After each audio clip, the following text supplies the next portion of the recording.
Welcome to another episode of Blue Monday from the Blue Room. As Rodger said, the last couple of weeks now, we're going to have to start calling it Happy Mondays because, lads, I'm joined again by Rodger and Dave. Obviously, it was another great weekend for the Toffees, wasn't it? Dave, I'll tell you what, Rodger, you weren't on post-match, me and Dave were. Let's have your thoughts on it first.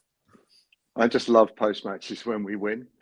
It's so funny because I know you say no one listens to them when we win, but the fact that people were competing and interrupting to try and get in to say positive things about Everton is such a unique experience in recent years.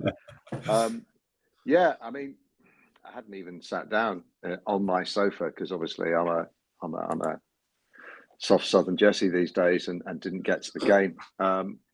It's a record. The most important thing is that goal by Doucouré is a record.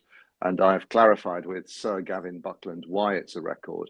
It's not the quickest, we know. It's not the quickest in Premier League history. It is the quickest in Premier League history by a home team, but it's the fewest touches of the ball.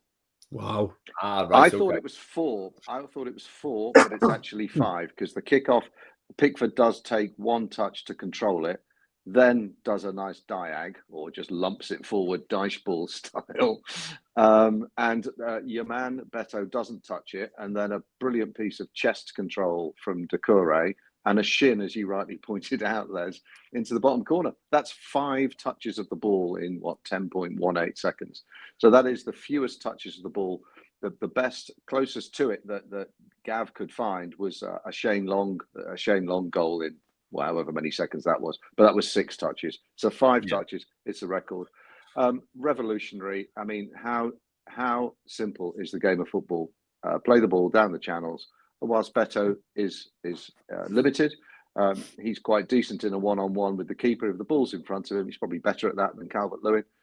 The James Garner ball, I mean, he did it twice, didn't he? And the first one should have resulted in a penalty. The second one resulted in a goal. Never a moment's doubt. I don't know. This anxiety just disappears. It's so, as I said last week, it's so nice to be able to trust your football team to beat an opponent that's shit. We just put them to the sword. Simple. Yeah. I mean, it was very sort of un-Everton-like in the fact that completely. I think I said it leading up to the game. There's games like that. We've seen countless games like that down the years where we've had the chance to sort of make a bit of headway into the European spots, put a bit of a gap between us and other teams, or break away from the relegation spots. And we fluffed it. We flapped it more often than not. But Dave, on Saturday, I think the manager got everything right. You're obviously going to be buoyed by a goal after 10 seconds. No one can legislate for that, really, the home team or the away team. I mean, we've seen that play so many times. It usually goes out for a throw-in. It worked this time. But from there on in, Leicester were just never in it, were they? And it was just really good game plan and game management by Moyes and the team again. I mean, I've felt various ways looking at this game over the weekend, obviously, since we did post-match. Hosting it, you don't get as much of a look in compared to everybody else who's absolutely screaming that we won a game. It was our third on the spin. It felt to me the assumptions you used to make under David Moyes, I think, at Goodison. That type of game where you turn up and know 9 times out of 10, particularly at Goodison, where you get a performance that if you lost or if you drew a game, you'd at least throw everything at it. It felt like a traditional Moyes in a way that he didn't stand for any of the shit that we saw under his previous managers that we've had since probably him mostly, apart from Martinez for the season and Ancelotti for being a bit of fun and us having the most famous person in the world. And I think as fans, it's hard to remember Moyes in a positive light, given what happened with United and so forth, and the things he said afterwards. And I think that's why a lot of people have sort of snarled at the fact that he was going to become our manager. They didn't want him anywhere near the club again. But I think many didn't think too deep about what he did with us, what he was able to do, all the dinosaur quotes and things like that. And then that thing that's been in the front of many fans' mind is that, well, we were actually really good. Moyes' peak years there, I'd say there were more of them, the way in which we played against Leicester, than there weren't, particularly at Goodison again. I think you look at the I'd say when we beat Liverpool 3-0, Johnson and all that, Yeah. those seasons were really, really positive. Everton played really, really well. You're playing with a striker who's about 4 foot tall, so you can't really throw him at playing long balls all the time, which has been the most frustrating thing to see for the last few years. I felt those days. Look, at the time, you just you feel as if, well, that's Everton all the time. You know, we're going to finish top 5. We're going to finish in Europe. When you get to the level of shit we've been in, you start to. It's always what you can't have. You start to appreciate it a lot more. And I felt that against Leicester, that was David Moyes to a T. The way Everton played in that. In fact, you know what? I go a bit further as to say that I don't think we've seen a performance like that in a very, very long time. I'm not talking about when we've won games and Wolves when we still had Dice. I think it'd be unfair to say we played against one of the worst sides in the league and say, oh, you know, Dice's method was really good at that time. Fair enough, take that. If you were to compare those games, if you were to watch those games side to side, Rodger's about to walk out and play himself there. If you were to compare, leave the phone on with the dead car's ringtone. No, it's fine. It's fine. You've got that song, but yeah, I mean, if you were to compare that 4-0 win over Wolves, which is what, a month ago, it's just over a month ago, isn't it? Start of December when we beat Wolves. Yeah. And you were to compare that performance versus against Leicester, and you weren't a football fan, you just got into it, you'd think they're two completely different clubs. And where I think that it's more positive for us when we're going to watch games is there's an interest in it. More so, Rodger made an excellent point about this a couple of weeks ago about you just want to see your team, and you know, most of us work all week. It's still something that you do as an outlet in your life. When you go to these things, first and foremost, ahead of competing and all that sort of thing, you want to actually watch something for 90 minutes that you will walk away happy with. And I think more often than not, David Moyes is a manager who did that for us well before anybody else we've had since. And after people, when we were Walter, bless him, and all those years, David Moyes has been the one who sticks out like a sore thumb. Now, when we're seeing these performances that we've seen in these first 4 games, yeah, okay, Villa was still Dice, basically, wasn't it? 3 since though, and there's something about him. I keep looking at him in the way in which his expression on his face, what he's doing on the sideline. You see him when he scores goals, he goes off his head, and it feels like he's joined us in the stands, which might be a little cheesy, but it feels like there's a manager who absolutely cares more about Everton and what we have, rather than coming in and caring about themselves as a manager, i.e. a Frank Lampard comes in wanting to put in would Frank Lampard want to be Everton manager for a couple of years? Absolutely not. He'd want to do a good job and then move on somewhere else. I'd probably Chelsea because he loves them. I think we've had various times with managers that we've had since Moyes, 12 years ago now. And that is a big thing. I think that is something that we probably overlook a little bit too much, that David Moyes said at the time he'd have crawled back to Everton when he was offered the job. So yeah, everything feels much more like it used to when, sadly, not winning trophies and things, but when we've been at our best, certainly in my lifetime, it was David Moyes who's been at the helm. Well, no one's been more appreciative of getting the Everton job than Moyes, like you say. That this isn't a means to an end to him. This is the end. Basically, this is what he wants to do. And I think that the situation the club was in, we needed that, didn't we? Because it's brought everyone together. And I know it's easy to say everyone gets on board when you're winning games, but it's not just that. It does feel like more of a collective thing between the fans and the players again now. Which obviously Moyes has brought with him. He's brought that back with him. But as you said, Rodger, it's like, it's not a difficult game as a football. He's basically playing to the players' strengths. So, but he's obviously said to the lads there, right, Beto's up front today. Get the ball around the back to him, play through the channels, over the top, whatever, but get that into his path to run. Don't have him holding it up. Don't be looking for that part of his game because it's non-existent. And that's pretty much what we did for the whole game, wasn't it? We played those nice through balls and just played behind Leicester. And that was playing to the strength of the team. And again, you know, we'll talk about Kevin Thelwell in a minute. His sort of preferred formation was a 5-3-2. Clearly buying players for that formation. Dice was never going to play it. Moyes has kind of got a hybrid version of that. So again, you're getting the best out of players like O'Brien, who's sort of a right back, right centre back when he needs to be. Lindstrom's seen a lot more of the ball now. He seems to be sort of thriving. He's never going to score for us. That was his big chance to score at the weekend, and he fluffed it. Yeah, but he's seeing more of the ball. He looks a completely different player, and I think that's pretty much what he's doing, isn't it? I think Moyes came with nothing to prove. What's David Moyes got to prove to anyone? That's the point. And I think Dave's absolutely right. He's not using us as a springboard. He's not using us for a last payday. He's here because he wants to be, and he's here because he knows he can make a difference, and that's just self-evident. The thing I took away from Saturday is when are we playing again? Because I fancy us against Liverpool. Don't care how good they are. Fancy us against Bournemouth, and my glass has never been more than half full, as many people will know. But we play like that. We play with that belief.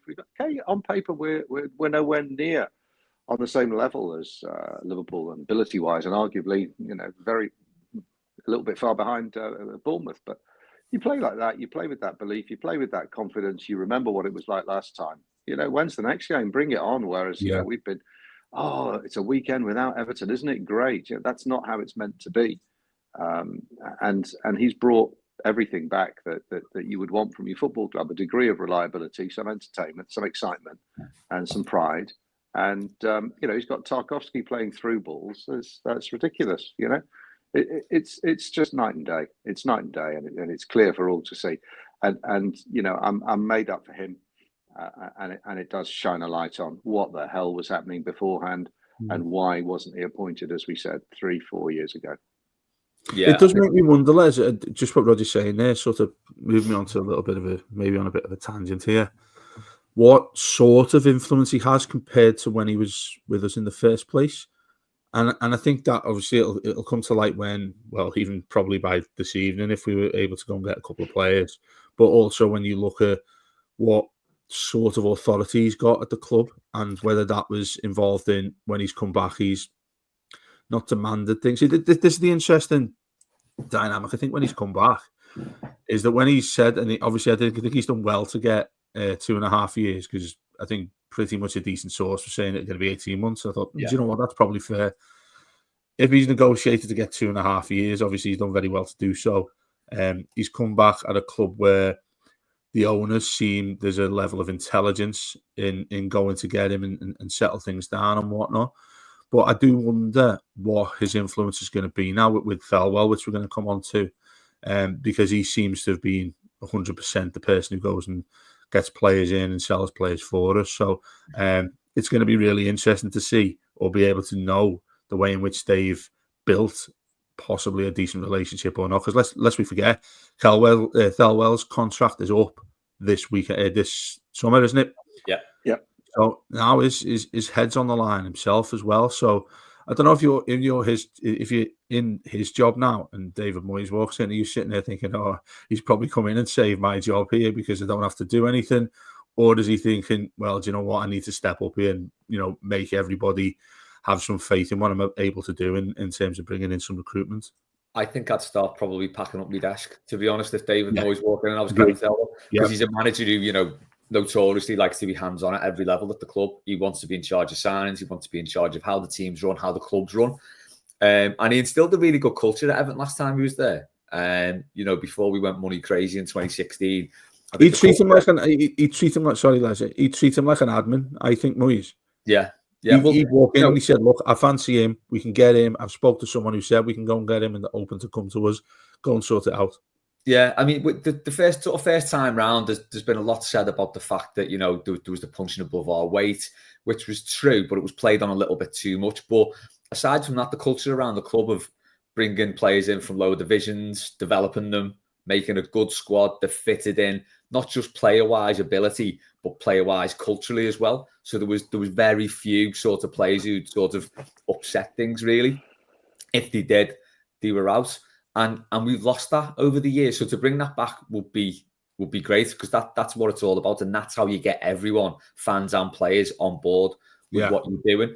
Now, when Moyes joined this time, he said, oh, yeah, I've worked with director of football in the past. I've worked with one at West Ham, like leaving out the fact that he banned him from the training ground at West Ham. So he may have worked with directors of football, but I don't think he particularly likes to do that. So it will be interesting to see what happens with Thelwell this window and then moving on into the summer, which is supposedly just nicely onto the second part what we want to talk about, and it is Kevin Thelwell and his signings. Now, this window doesn't feel as big as it did 3 weeks ago, does it? 3 weeks ago, we thought, God, we need players in this position, that position, strikers, midfielders, full-backs, the lot. Rog, looking at this squad now, what would you like to see today, or what you think we need in today? Because, as I say, it feels a lot less important than it did, but it's still an important window. Well, firstly, is Alcaraz in or not? All but, I think. He's, yeah. Okay. The club will probably announce it next Wednesday or something. Yeah, okay. The old days. Of course. And we're not sending Rodger back, so there's no domestic loan capacity there. Yeah. We have sent Mangala back, so we already had overseas loan capacity. How much do we have to spend? Not really sure. I'd still like another striker, as I think I've said many times. It doesn't have to be a focal point, but someone who can score goals. A downgraded Aguero type figure, a goal scorer. And I'd like somebody who can be quick on either wing to free and die up to play as a real 10, a bit more centrally, but in that sort of inside left channel. I think we're looking at cover for left back, although Mikalenko is probably the most improved player under the Moyes 3-4 game regime. Exceptional. So yeah, I think if we can get a couple in at the top end of the pitch, the defence is fine. The defence is fine. We have cover. We have resources there. Ashley Young can always do a job across either full-back position, and we've got 4 decent centre-backs who are all fit at the moment, and the best goalkeeper in the league. So the defence is fine, and the midfield, presumably Alcaraz is a kind of Mangala replacement, and obviously with Irabunum and Jimmy Ladd back, then central midfield looks all right. I think, Lindstrom's done well, as you say. He has. Again, he's another player who's reborn under Moyes.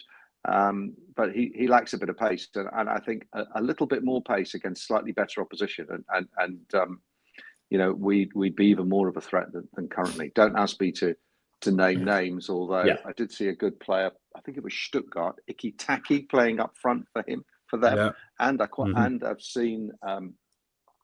Is it Igerman at Rangers? I see we've been linked with him. He didn't look much good, I have to say. Didn't really rate him. But I trust the scouting network if it's good enough to find these players, because the goals are being scored in top leagues: Germany, France, Italy, Spain. There's talent up there, and I think more than anything, you talk about control and what Moyes will have. Maybe the final say, but he's made us an attractive proposition again. Instantly. We were not an attractive proposition to any player managed by Sean Dyche, arguably managed by Frank Lampard, unless you were a mate of his from Chelsea. And he's made us an attractive proposition, and that's what he did back in the day. Okay, we were best of the rest, knife to a gunfight and all that nonsense. But, there was a clear pathway of players, the PNRs, the Tim Cahills coming through and improving and becoming, very, very successful, well-paid professionals in a successful team, competing on the European stage on a semi-regular basis. And he's made us an attractive proposition all of a sudden. And as we've talked about on here before, it doesn't take 10 years. Bournemouth, Brentford and others have shown that in a couple of years, getting your shit together, you can be an attractive footballing team that players of all ages would want to come to further their own careers and to just succeed and enjoy their time. I think he's brought that. That's the change, that all of a sudden we aren't going on bended knee begging players to come to us. I think they should want to come to us right now, because we're on Everton's on the up and up, as the song goes. Yeah, I think Alcaraz could be a sort of a good indication of that, of players wanting to come to us. He's only been in South America for 6 months, I think. Coming back to England, did play for Juventus for half the season before going to Flamengo. I think he's more of an attacking midfielder, so I'm going to say he'd slot in Decore's role, which is maybe why Decore had such a good game at the weekend, because that's the best I've seen him play in a long time. Now he's got a player breathing down his neck for his position. But yeah, his record at Southampton was 7 in 42 games. I think Flamengo, he scored 2 in 13. So yeah, I think he's that sort of maybe out on the right, attacking wide right or down the middle player. But yeah, he'll give us something different. He's a much needed attacking option. Dave, what are your thoughts on what we need? Hopefully by 11 o'clock tonight, when the transfer window slams shut, because they never close it quietly. Never. Yeah, it's trying to avoid Sky Sports News today. That's what I'll be doing for most of the afternoon. Do you know, it always, transfer window, it always comes to me. I was going to get a tattoo. That Matt Jones used to be so right about this for when we had Marco Silva and we would bring in Mina and Dean and all that. He said there's a reason why players end up at Everton. And he was exactly right, and he's been right for quite some time. I was going to get a tattoo on it and all that, because I think he's spot on what he says. Players end up at Everton for a certain reason, and it's not typically a positive one. You think why we got Mina, wasn't playing for Barcelona, Luka Dean, similar. Players in which we got in, you've got to repolish them in many ways. And I felt like interesting this morning. I woke up and obviously Rashford joined Villa yesterday on loan. And I was thinking, many fans have said, we should have gone for him. He probably want to come to us because he's up the road. Easier for him to come to us logistically than it is to go down anywhere else. And then I seen an image of him this morning, and he looked like he'd rather be anywhere else that McDonald's didn't have the nuggets he ordered. He just looked miserable. Looked like he does, and he doesn't look like he's kept fit either. Not to put too fine a point on it. Having said that, he's in the exact position that we want, because I think he's somebody who could play as a 9, but you could also put him in that sort of versatile area that's not quite a 10. But Rodger, you'll know the name of this position. You will as well, Les, given your age, lads. When you're playing, like, is it an inside left? Is what I'm on about there, where you've got somebody who can drift out to the left, and also they would start the game edging towards the middle. I'm talking very precisely about that position, but I think that's what he's 10. The old school number 10 is the inside left, and the inside right would be the number 8. See, there you go. I've been reading my history, but Dave, I grew up on 4-4-2. The inside left and inside right was a little bit before my time. But there's a question for you: did David Moyes ever play 4-4-2? Absolutely not. It was 4-5-1 typically, wasn't it, or 5-4-1? There was a difference he made there. I'll tell you who we need right now is either Louis Saha or Yakubu. Either of them two up top. Yeah. Just scoring goals for fun. That's what we need. Yeah. I think you're spot on. And I feel as if, look, I know Beto was really good. And a lot of people will be saying, well, a few people will be saying that they've been proven right. I think he scored double the amount of goals that he has in his career, to be honest with you. But he looked like a genuinely decent Premier League forward. And that's no coincidence that we've got a manager who's probably shouting at him all training sessions long, saying, do this, do that. He works out that he's not great in the air, but he's fast. And that's I remember we had an interview with a couple of Italian journalists when we first got him in. And they said, he reminded me quite a lot about Paolo Wanshop, if you remember him. Yeah, that's a good shout. Just looked like he was absolutely useless for 99.9% of the game. And then he'd get the ball, beat about 4 or 5 players and put it in the top corner. And that's what Beto reminded me of against Leicester. But look, we need to keep feet on the ground here, because we can't finish the season just with him there. Calvert-Lewin looks like he's probably out for, well, certainly the majority of it anyway. He'll be back for the cup final. Dom will be back for the cup final. Oh yeah. He'll be on the bench. Yeah, his swan song. He gets his medal before he goes off for free or whatever. He'll put that blue nose on. He'll put that blue nose on like Big Dunk did in '95. Yeah, that's right. Yeah. But that's definitely today. I mean, I think I'll still have a big concern if we don't get, well, a striker would be ideal, but another player who we can get in an attacking position, because the core you mentioned there, I think. You're probably right. As much as we were laughing about it, he's thinking, do you know what? I need to look over my shoulder here. Whether we sign anybody or not, there's going to be an alternative that Moyes sort of looks about and says they can play there, and he's going to be on the bench, which he invariably should be, because he's been really bad. So we've got to go and get forward today by hook or by crook. Financially, I remember talking to Patrick Ridge, who sits every day, I think, with his calculator out. He was saying we possibly be around 8 to 10 million max we could go and pay out today. I'm not sure that I'd put that out right now. I mean, you look at the perspective of where we are in the league. You're 9 points above that bottom three now. Yeah. Not that I mean, you've heard on the post-match, Roger. I was the only person who said I don't think we're safe yet. I'm pretty sure you'll disagree with me there, but I feel you go and you win 3 more games, and then I'm off for my holidays in the summer. Hopefully, by the time we get to March, but we need to have an alternative here, because sides will now be looking at Everton thinking, where have they come from?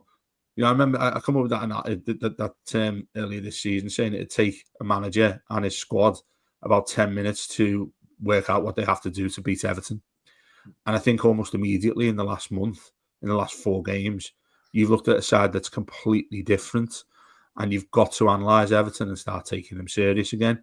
That being said, you're going to get sides who will come up against us and think, you know what, we've got this behind us, we're going to go and do that. Liverpool being one of them, Man United away, of course. It's a tough month, this, and people will put that to one side given how well we've done. Going to United's at home. United's at home. Oh yeah, 22nd. That's right. Yeah, it is. Yeah, no problem, and they're also pants. Yeah, I mean, mate, we go above them, don't we? Of course we do. We were above Spurs for 24 hours after beating Leicester. It's incredible. I mean, you're looking into now a comfortable mid-table season, which is unheard of. Well, I mean, what's the highest we've finished? Quickly looking at the table, we're 7th under Koeman. Yeah, I'd say Brentford are within touching distance. So we're on 26, they're on 31, then Brighton on 34. So that's quite a big gap. Brighton are that side that traditionally drop. They'll finish 9th, 10th at best. But I think 11th, so a comfortable mid-table finish is within reach. Now we're a point behind West Ham, a point behind Tottenham, 3 behind United, 4 behind Palace, 5 behind Brentford. So that's where we've got to be looking now, because it would. I know we're not technically safe, but it would take a massive disaster and a huge swing for any of those clubs in the bottom 3 to catch us now. You do Ipswich, and we go away to Wolves, don't we? Yeah. Southampton at home. Hopefully that's party time. We all go in with whatever you want to wear, kind of thing, for the last day. It's going to be an emotional one for us, regardless of what we need to win it or not. Be lovely if we don't, wouldn't it, going into that last game? I mean, it will seriously be, bring as much ale as you want and have as much of a laugh as you can at Goodison, and sit there all day and as long as you possibly can, crying and saying goodbye. But with what needs doing, there's still a job that needs doing. I think Moyes has emphasised that on his post-match comments. He's been extremely open about Everton wanting to sign players, which I've found astonishing how different he is about that. He doesn't seem to care too much. He's come in with such an open attitude about the club or so teams anyway. That's why today, I mean, the podcast won't be relevant so long, will it? Because it's a Monday, and then just over 12 hours later, we're talking about transfers and players that come in. But I think we'll go and pull someone, a rabbit from the hat today. And I feel it will be a centre forward. I think he knows we desperately need one. And I'm encouraging not to get too carried away, knowing that we only have one striker. That still is a concern for me. Well, so you go all out to get striker. Yeah, Beto had a cracking game at the weekend, scored 2 good goals. I think, as we said, playing to his strengths there, he is a good finisher. You get him in that position. You think of the one he scored at Southampton that got disallowed. Same thing, ball play through to brilliant finish. Missing Score said in the comments, actually, he's been saying all season that he's our best striker, which he has been in the comments. He's been saying that a lot. But to be fair, us 3 have as well, haven't we? But he is, he's definitely the best finisher. I don't know about all-round striker, but he's definitely the best finisher out of the strikers we've got at the minute. But he's not going to have that space every game. He's not going to. Those through balls are going to get cut out. He's not going to have that luxury every game. So I do think we need a different option up front. And we need someone to come in and give us something to add another dimension to the play. Because, as you say, if teams are looking at that now, they're going to be saying, right, we block off that midfield. We don't give them time on the ball. We stop those through balls. You nullify Everton. So that's the sort of thing where we need something different. And just want to talk about in the last half of the show then, Kevin Thelwell, because Foxy got in touch with me last week and said, given the it's all sort of clicked under David Moyes, at least as up until now. Has anyone's opinion on Thelwell changed? Anyone's opinion on the players he's brought in? Has he done a good job? I know he's done a good job, I think, with the outgoings, because he's got decent money for a lot of players, but the incomings, there's been a lot of question marks over sort of some of the players we've signed. I think his first signing that he was involved in, so he came in, it was 25th of Feb, 2022. So we just missed that transfer window. I think his first bit of transfer dealings were to release Tosin, Sigurdsson, Delph, John Joe Kenny, and sell Richarlison, which was a bit of a thankless task, really, wasn't it? Getting rid of Richarlison, sure, just on that deadline. Players in around that time: Tarkowski, Ruben Vinagre, remember him? Dwight McNeil, Connor Cody, Onana, Mope, and getting Garner Gay back, getting James Garner in. So overall, on that fair sort of bit of transfer activity, I think those ins and outs are fair enough, aren't they? He's probably had a better hit rate than not there. Yeah, I don't know whether you can put Tarkowski and McNeil down to him. Fair enough. Specifically, but Garner's doing all right. Clearly he had a great game Saturday, and let's get him playing like that for a whole season, or a big chunk of a season. I think you can see a difference in perspective on certain players. The more recent signings, Lindstrom in particular, and O'Brien. My question with him, which maybe jumping to the end, apologies for that, is that the same as it was with Brands, their role as a director of football is to stand up to the manager and not be the manager's puppet, right? Yeah. So if he's buying players and the manager's not playing them, then there's a problem. There's a breakdown. Just rather like Brands, who said, "Oh, they wouldn't let me do the job. They signed players over me, but I was quite happy to sit there and take a huge salary." Yeah. I'm not sure we've seen the same progression. Maybe it's going to take longer with the academy and this nonsense that we've developed a style of play, that he helped us develop a style of play, this cross between the School of Science and the Dogs Award, complete nonsense. I think he's done his own PR reasonably well, but let's not forget Mope, completely disastrous signing. Vinagre, what a complete waste. Ludicrous piece of business. And if the players are now performing good, because he should be signing competent players, but part of his role is also to make the club attractive, to develop this philosophy, to develop the academy, and to be hand in glove with the manager. And he clearly wasn't hand in glove with Dyche, and Dyche should have gone a long time ago, and he should have been lobbying for Dyche to go. I know Mashiri was an absentee owner, but it was going on longer than that. So I don't think there's a long-term future for Thelwell at the football club. I think there's a bit of revisionism because a few players have had a few good games. That's down to Moyes. That's not down to him signing diamonds that nobody else would have found. And so that's still my view. It's still largely a thumbs down for me, but if others may take it differently, that's fair enough. That's just made me think, actually, is he going to be in Willie Gnonto's front garden this afternoon, knocking on his door? He's exactly the player we need. Of course, he's exactly the type of player we need, Willie Gnonto. Yeah. That's a good point, Dave, isn't it? Rodger makes, though. It's it's about more than signing players, this director of football role, and it's not one Everton have got entirely right the whole time we've been trying it out. To say Marcel Brands, that fella should have taken a stand. If he was doing his job with one or two hands tied behind his back, he should have said, "Look, I'm out." The way managers have done in the past, saying, "I'm not putting up with this." Notably, Howard Kendall did it when we did the sign Dion Dublin. It's happened, it happened with Joe Royle as well. It feels like they just they're like just a glorified chief scout, basically. They come in, they scout players, they say, "I think we should sign him," sort the deals out. Nothing's improved under a director of football with regards to the level below the first team, has it? The first team hasn't improved as well, you could say. But like Rodger said, it's about sorting out the academy, getting a philosophy right the way through the club, and that's just not been done at all. I know there's been no funds there necessarily, and the club have had to cut costs here and there, but that's a massive part of the job that's just not been done, isn't it? I mean, I think it's really naive to have that role if you're not exactly like you said Brand should have been doing, is why am I here? why on earth have you brought me in when I've got people below me making decisions above me? Exactly. Or if you want a decent relationship with the manager, that needs to be the priority of when you bring one of them in. Not, oh, look at what this fella's done elsewhere. Remember it with Walsh.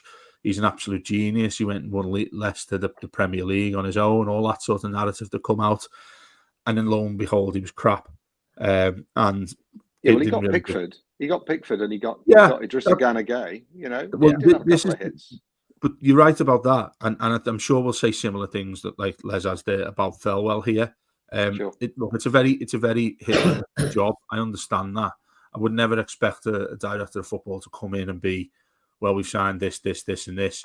Interesting that it was Barber at Brighton that we were linked with. I've seen a few pieces about that. That he could potentially be. I mean, I think a lot of people would be happy about that if that was as a chief exec, though, right? As a chief exec. Yeah, well, this is the other thing I was going to get onto is the position these guys have here, because I think there's a nuance to it at different clubs. I think to us it was pretty obvious that this guy was going to be overruling everything that come. Well, all of them have, haven't they, since Mashiri came in? It was, I'm going to get that person in charge. He's going to sort the transfers out. Unless I give him a call and tell him why I want. That's the way it felt. Excuse me. But it's with Thelwell, obviously we're trying to talk about ahead of the others. There's a context to when he come in here in terms of the money we had to spend, which wasn't, you couldn't associate that with what Brands was able to spend or what Walsh was able to spend. So you think you have to look at him with a little bit of, do you know what, he's not got a blank check there, has he? Nonetheless, you bring in somebody in whose job, not just guess or not just a little bit of experience, it's their job to get Everton a sufficient player to be a first team or certainly a squad player here. I appreciate as well that the academy comes into this, and that's something that needs to be addressed quite quickly, really, certainly across the summer, because look, we're not going to be able to go and spend a couple of £100 million like we did against like we did with Mashiri, with Sigurdsson, and basically at the time, I remember it's a really good point that we went and got the best players at the worst clubs. I think that was our way of recruitment when he first came in, and we were all delighted saying, the Mersey club, the Mersey millionaires or whatever, they're all back. Thelwell, context of when he's come in, not the greatest of times. Still, managerially, he's gone through a few managers, which I think goes against him. Given that, would you have to assume that a director of football can ultimately change to what a manager is asking for? I personally think that's a big ask.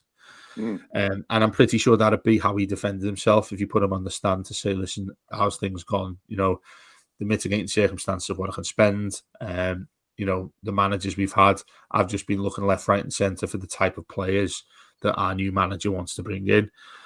The first list you mentioned there, Les, actually surprised me, because I think a high percentage of those have been successes to a certain point anyway. Yeah. And then, it's the outgoings. I'll give him an A-star for that. Look, nobody's going to like him when he has to sell Richarlison, because immediately many people, without sort of digging a little bit deeper, will think, well, do you know what? Everton have wanted him to go, and he wants them to go. But he went and got us 50 million. He certainly hasn't been a £50 million player when he's been in Spurs with the issues that have gone in and around that. Sorry, just on that, Dave, do you think that was the biggest part of his remit, though? Because of the situation that the club was in regarding PSR and stuff like that, and they knew this was coming down the line.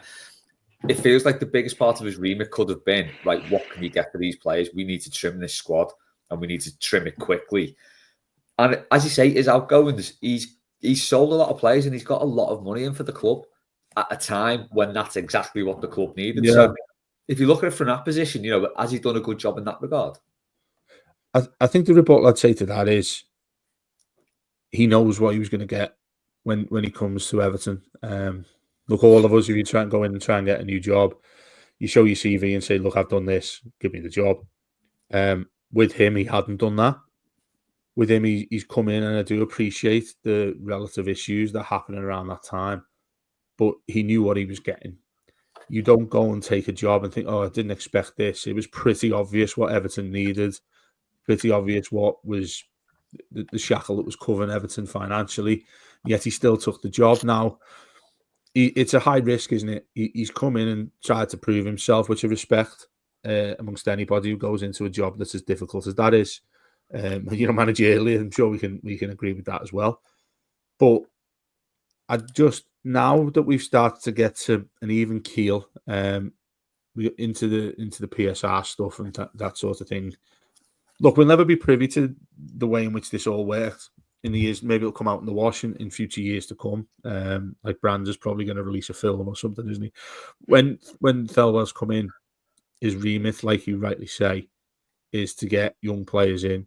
It's to work within the realms of what you've been allowed to work in. Has he done that? No. I agree with Rodger. It's thumbs down from me. Because some of the things we looked at there. Was he there for El Ghazi as well? Did he bring him in? I think he did, didn't he? I think El Ghazi was it under his remit? That was Benitez, wasn't it? Was it? Yeah. I keep forgetting he just come in under Benitez. He brought in Thingy, Danjuma came in. Oh yeah, that was an absolute stinker, that one, wasn't it? I think the point is his bads have been really bad. Yeah, Harrison is still here, and he should not have come back for the second season. Mope, disastrous. Danjuma is now playing, but was Danjuma just not? I think Rodger is a ridiculous signing, absolutely ridiculous. The guy's injury prone. It was ridiculous. And okay, maybe Beto will end up as a small tick, and Lindstrom could end up as a big tick, and some of the. Cody, come on, that was a bit. Nonsense, wasn't it? His bad ones have been real stinkers, and I take your point that he's got cash in the door, but you don't need to be a director of football to do that. I'll do those negotiations. I'll go and negotiate with Daniel Levy tomorrow, and I'll get you 50 million for Richarlison because they wanted. Well, people are coming for them as well, Rodger. People have come in for them, not we've gone and tried to sell them. Exactly. He's not the director of football. You've got to. This is really the sale. The sale part, the negotiating on price part, is the chief executive's job. That's the chief executive's job, and we didn't have one. Colin Chong, lovely man, business project manager, done a really good job interim. Hats off to him. Denise was never a chief executive. She was never going to negotiate properly and professionally because that wasn't her skill set. So the director of football's job is to identify players and to then develop a pattern of play, not to do the hard-nosed negotiating at the end of the day. And he's had his pants pulled down on some of them, on the likes of Mope and Danjuma and Harrison on loan. There's no doubt. So maybe he's had a few hits, but as we've said, so did Steve Walsh. Yeah. I'm just going to put a little case for the defence forward. So as of January 25, Everton's net spend was 80 million, making them the only Premier League club with a positive net spend during that period. And Everton's trading profit since 22-23 when he came in was 79.89 million, the largest in the league. So, as I said, I know it's not necessarily what you want your director of football to come in and do, because you want it to be doing more than just selling players. But during that period, we definitely needed that money in.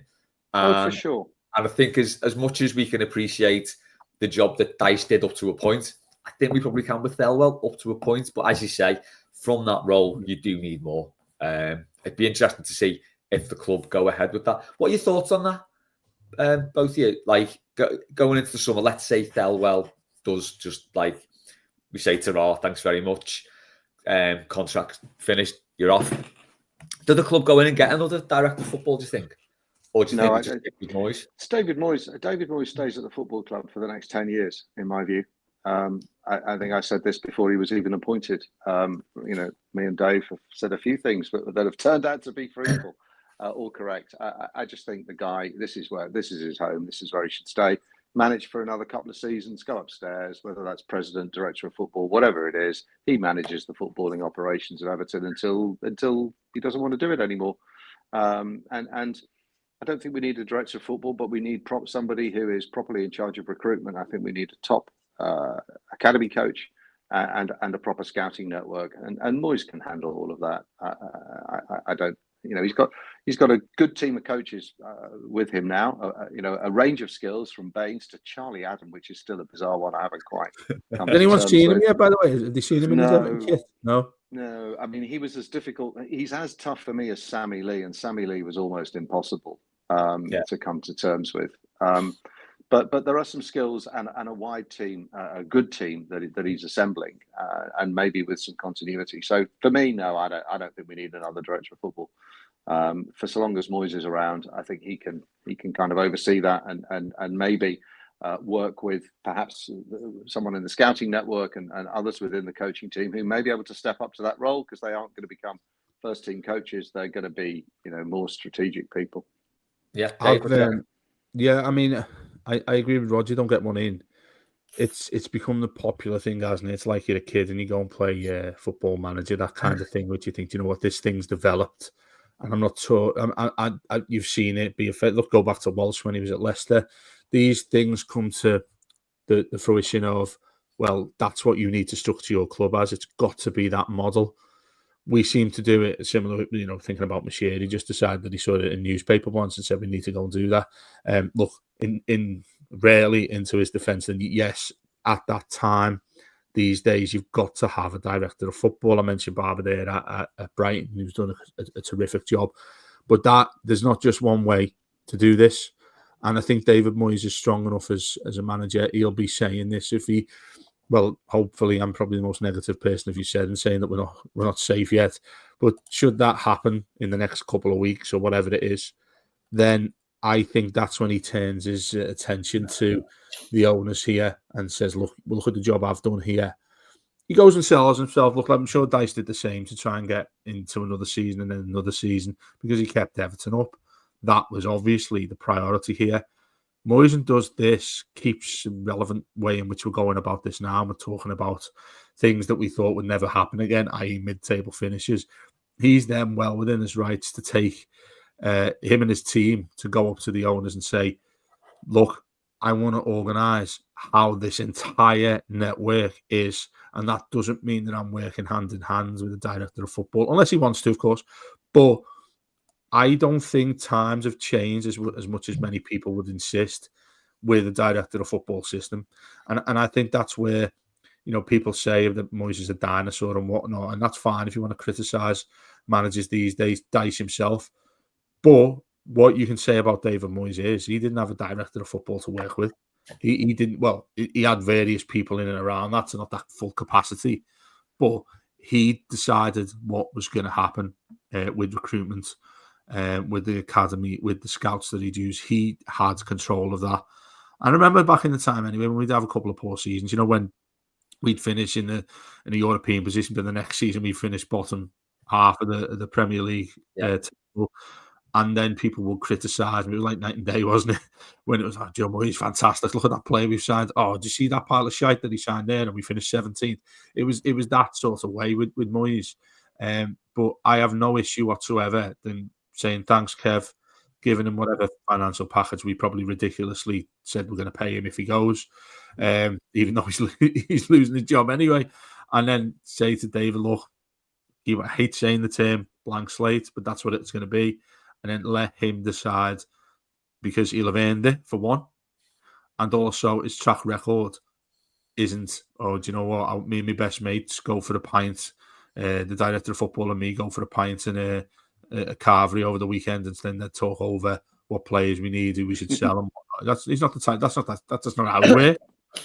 So yeah, it'd be buy Kev for me, and then let David Moyes put your faith in him. Which again, a lot of people listen to this might well disagree with that, because he's still very chalk and cheese, isn't he? Let's face this. Many still want him in because get us to the end of the season, similar to the way in which Dice was. Just keep us afloat, and then that means you keep your job as the prize of doing so. I think this has got to be different with David Moyes, and like Rodger said, I completely agree. If that model is what the owners still want to go by, unless we forget they're the ones who ultimately decide all this. And look, it remains to be seen how good they are at being able to do this. But if David Moyes wanted to stay at the club in any sort of capacity, I wouldn't have a problem at keep on mentioning that Barber at Brighton, these type of people who are there at the head of the table, and then everyone works in and around them, which I think is it's a large shift in that, isn't it, really? Because you're going from a club that's insistent on a director of football to then, well, probably you're doing a complete 180 there, aren't you? And saying, well, we're doing it my way and I've managed the club. We've not done that. You know, what clubs could you tell me have got?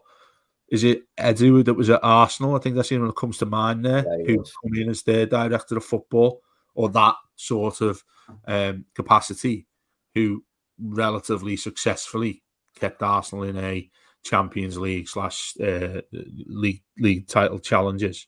But I can't think of too many who's brought in, which is probably an Everton thing, because there's so many with that nostalgia that they love Leighton Baines or they love Big Dunk to come back in and stroll into director of football and be the man who sort of takes us forward by signing some really good players that they think's the best.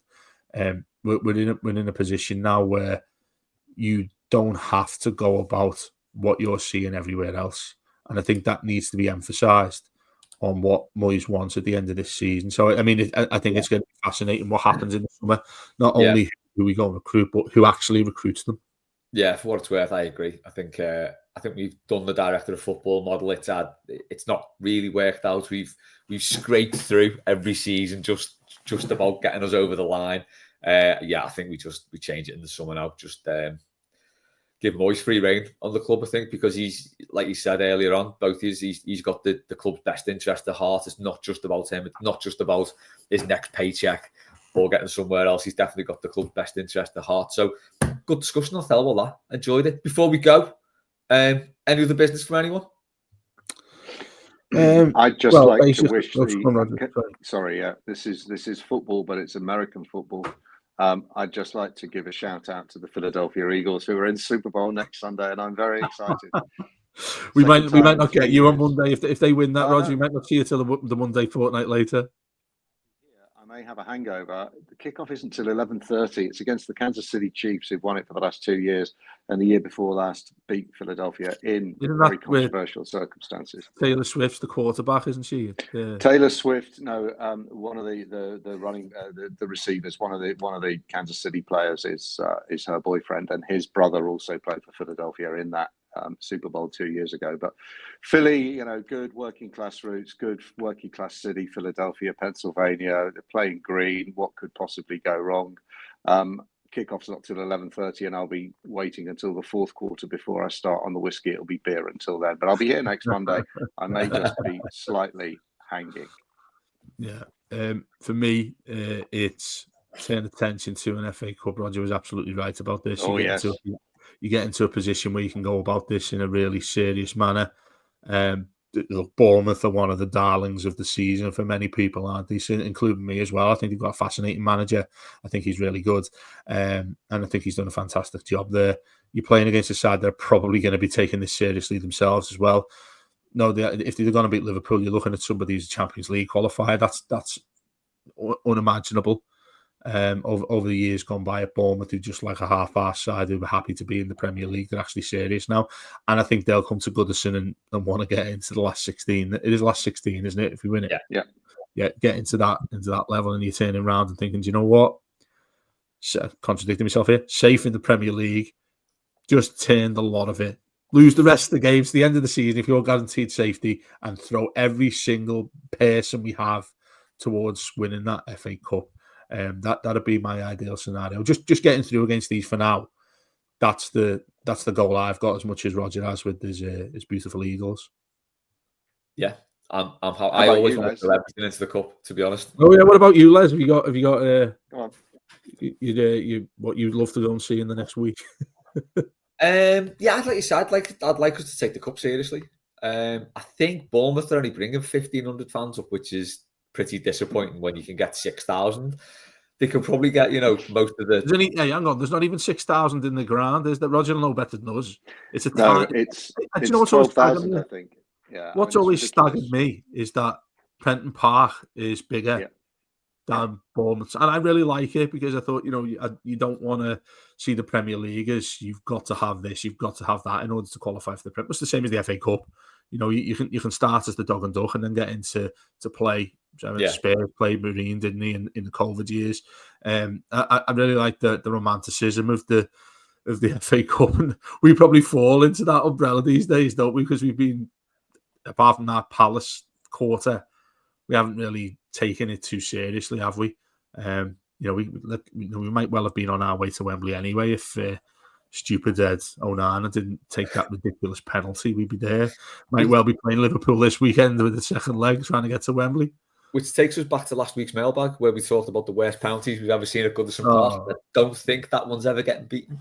Right, we'll wrap it up on that bombshell for this week, lads. Just a note from Matt Jones. He said he might be recording the byline tonight with Paddy, depending on how the transfer window goes, but it might be a little bit later than usual. So tomorrow. So if you're looking forward to the byline, just hold fire. It might be a little bit later than it usually is.